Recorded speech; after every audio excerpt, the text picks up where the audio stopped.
because I think the hardest thing about building a community, and I'll tie this into like leaders eat last, is that Simon's whole like thesis of what makes companies great. He like talks about Delta and how American Airlines went through like the 2008 crash, like the 2001 terrorist attacks, and how it basically breaks down like how do these really successful companies who take care of their people and have like great retention rates, what are they doing? And they're fostering the ability to build up, like to create bonds through through oxytocin. They're not doing this intentionally, but the human brain's wired to be social and connection.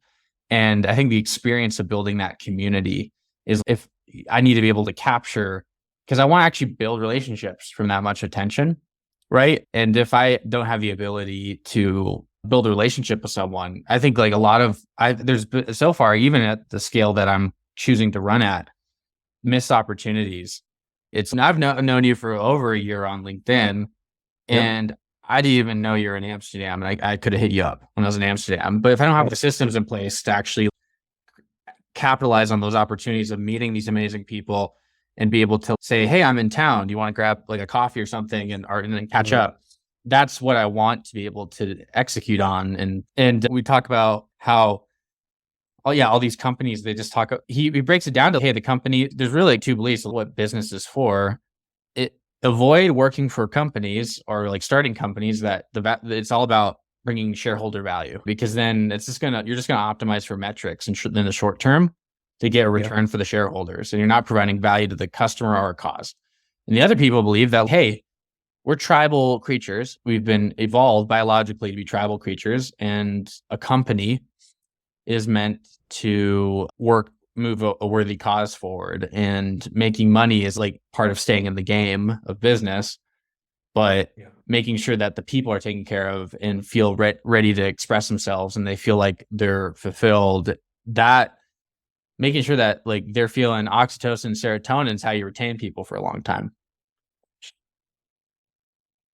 The hormone synapses of our brain, and we respond to those things, wanting to be liked and wanting to be loved and building relationships and sort of doing things that are irrational. And we're a deeply relationship-based creature. Our survival just in our DNA is from birth. I just had my firstborn child. And just when your baby is like not surrounded by someone or being held, I mean, they're crying for bloody murder, right? And like humans from birth, I mean, obviously that's like a biological, like life feeding and love need. But even as adults, we're wired the same way. We need deep relationships, right? Because we're not a very impressive sort of species or animal as humans. We are literally entirely based off of, and it's not even intelligence. We think we're like so smart. It's literally our ability to communicate, right, through language and collaborate, and then just produce enormous leverage. But it's always together. There's this amazing documentary, I think it's called Primates or something like that. And they just follow these different tribes of chimpanzees. And it's the largest chimpanzee community or civilization, you could call it. And it's just, you're just watching sort of like a soap opera of humans. I mean, they have these relationships, they break these relationships, they have competitions with other groups and large sort of groups. And then there's these sort of like in fighting and political sort of fighting, and who's on top and who's leading and who's loyal and this and that.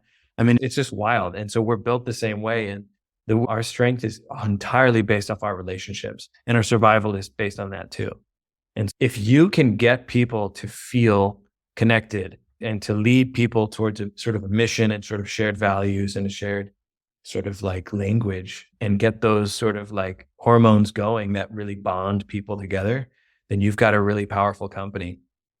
I think where I disagree with that kind of a thing, and I think we've had sort of a bunch of experiments with this. There's been different sort of trends, whether it's what is the company's policy on racial discussions, or the environmental movement, or the hot topic, or gender discussions, and all these important, really deep and profound and important topics. But they're sort of brought up in a sort of unrelated to the industry, unrelated to the work. Obviously, these topics are related to everything, in our lives, right? As humans. Mm-hmm. But they're not directly related to what the company's doing and what the company's producing and what the company's trying to do in the world. And you can expand out the mission of a company to include those things if you really wanted to, but it's not necessarily helping the people that it's saying it's helping. It's not sort of promoting the cause. It's mostly just some branch of the marketing department of some big company is trying to stay ahead or not be called out or not have some sort of embarrassing PR thing, right? So then they release these sort of statements and companies and have all these employee walkouts. And I see companies that sort of avoided some of these sort of topics and they just said, hey, we're a company focused on X, Y, and Z, or we're a company that's our mission is to produce this result. And we've got a bunch of driven people that are focused on that mission who have diverse, differing viewpoints politically on a whole host of issues in their personal lives. And actually, we want more people included in the conversation, and we want diverse people with diverse perspectives to all be able to talk and collaborate and share this mission. And to the extent, and Coinbase, the head of Coinbase, Brian, is a good example of this, where he said, hey, we're not going to participate in a lot of these sort of topics and we're going to just focus on what you mentioned, shareholder value. It's not necessarily that, but just focused on like being a profitable, sustainable company, doing the right thing, and just like keeping our heads down and doing the things that matter to improving our products and services and the customers that benefit from these things, instead of getting sort of distracted by a bunch of sort of PR virtue signaling topics. Well, and Coinbase, those companies have really also, I think, suffered as a result, and because of the distraction and then the disagreement and the sort of like unnecessarily conflict that goes on in terms of what these topics are. And even Coinbase has a pretty like specific why, where it's building out the infrastructure or like the future, like what finance is going to look like in the years. And so they're like, how does me talking about this X cause help us build out the future of finance? Now, there is opportunities to consider that. It's okay, how do we make it so that there is no gatekeeping in the new future of finance? That's a great way to integrate like a word, like a tangential cause into your 100%. Cause. And I think what an insight I just had just with talking with you right now is that we're so concerned about people agreeing with us when we should just be like worrying about getting alignment. And those are two different things. Yes. Hey, do we want the same thing? We don't need to believe the same thing. We just need to want the same thing to work together. And then we work on towards that thing that we want. And then we don't need to believe the same things to push like a KPI in a business forward. Like that's because it's not about belief. It's about building things and marketing things and getting things in front of people that like actually help them think less, save money, all that stuff. And there is no evidence, there's no objective truth that like there is one way to do it. So there's nothing 100%. To believe in. The only thing to believe in is that, hey, if you want to get rich, you need to own something that's worth a lot. That's how you get rich. That's the first principle. There's no like path. There's no path to get there.